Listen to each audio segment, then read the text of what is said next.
Il y a des voix, des échos, des fragments d'idéaux brisés qui tournent dans sa tête. Xavier, Eric, deux visions, deux volontés, deux mondes qui n'auraient jamais dû fusionner. Et pourtant, ces deux hommes l'avaient façonné. Il n'était ni l'un ni l'autre. Il était ce qui reste quand l'espoir se noie dans la peur, quand la paix se heurte à la rage. Pendant trop longtemps, il avait observé, il avait contenu, il avait attendu que les chaînes mentales cèdent, et elles avaient fini par céder. On lui avait enseigné la justice, on lui avait transmis la colère, et dans l'ombre de ces leçons contradictoires, quelque chose de plus grand était né. Il n'était pas né dans un berceau, il était né d'un affrontement, d'une fracture psychique, d'un rêve qui avait tourné au cauchemar. Ce monde croyait connaître ses héros, mais il oubliait que même les icônes pouvaient se fissurer. Et lorsqu'elles se brisent, ceux qui s'en échappent ne cherchent ni gloire, ni reconnaissance. Ce n'est pas un sauveur, ce n'est pas un monstre, c'est une conséquence. Il marche parmi eux, invisible à leurs yeux, mais jamais absent de leur peur. Chaque geste qu'il fait, chaque décision qu'il prend, porte l'empreinte des cicatrices laissées par deux hommes aux rêves opposés. Là où Xavier cherchait le dialogue, il a vu l'aveuglement.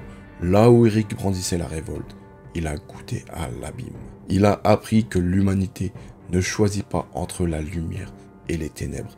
Elle vacille constamment au bord de sa propre chute. Nous allons plonger ensemble dans cette histoire terrible et fascinante à la fois.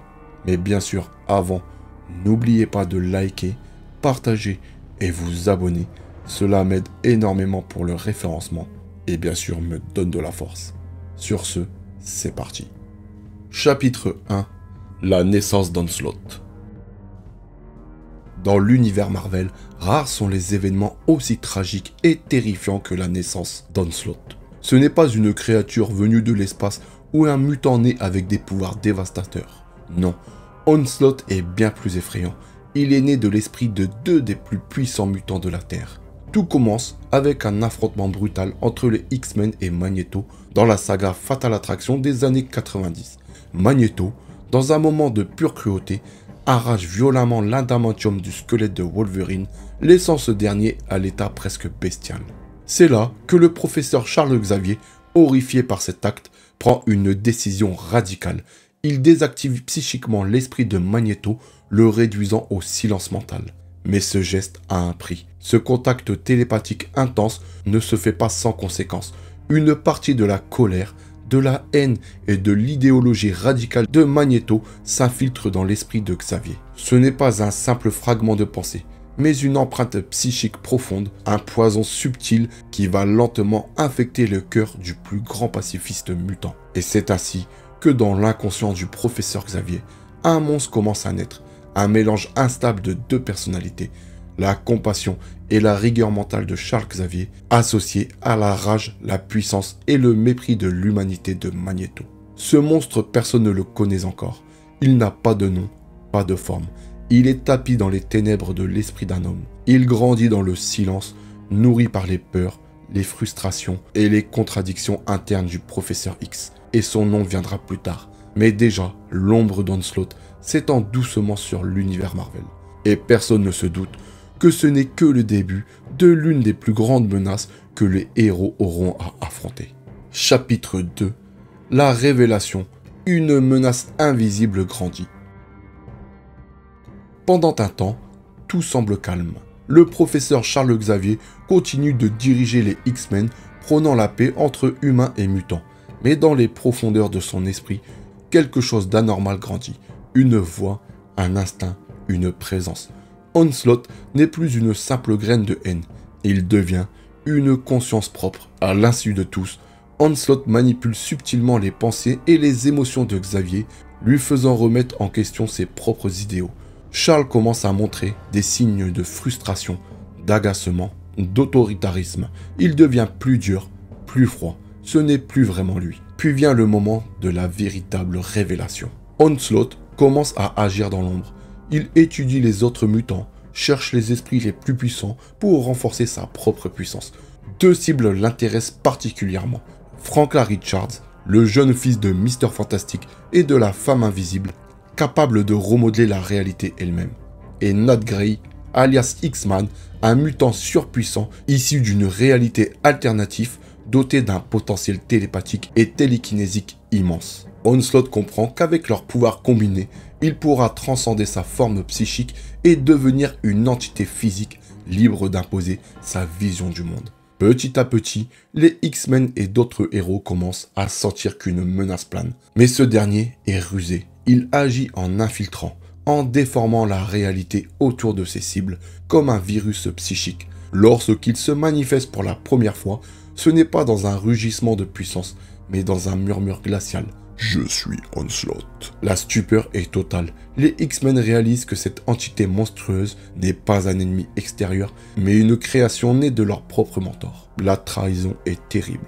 Charles Xavier, le cœur et l'âme des X-Men, est la source de la plus grande menace que le monde ait jamais connue. Mais à ce stade, Professeur X lui-même a perdu le contrôle. Onslaught n'est plus un simple fragment de sa psyché. Il est une entité autonome, intelligente, malveillante et plus puissante que tout ce que les héros ont affronté jusqu'ici.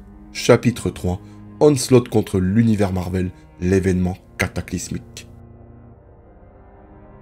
Quand il se révèle au grand jour, ce n'est pas une menace cachée, c'est une déclaration de guerre. Ce n'est plus Xavier, ce n'est plus Magneto. C'est un être nouveau, une incarnation de puissance absolue, animée par une certitude glaciale.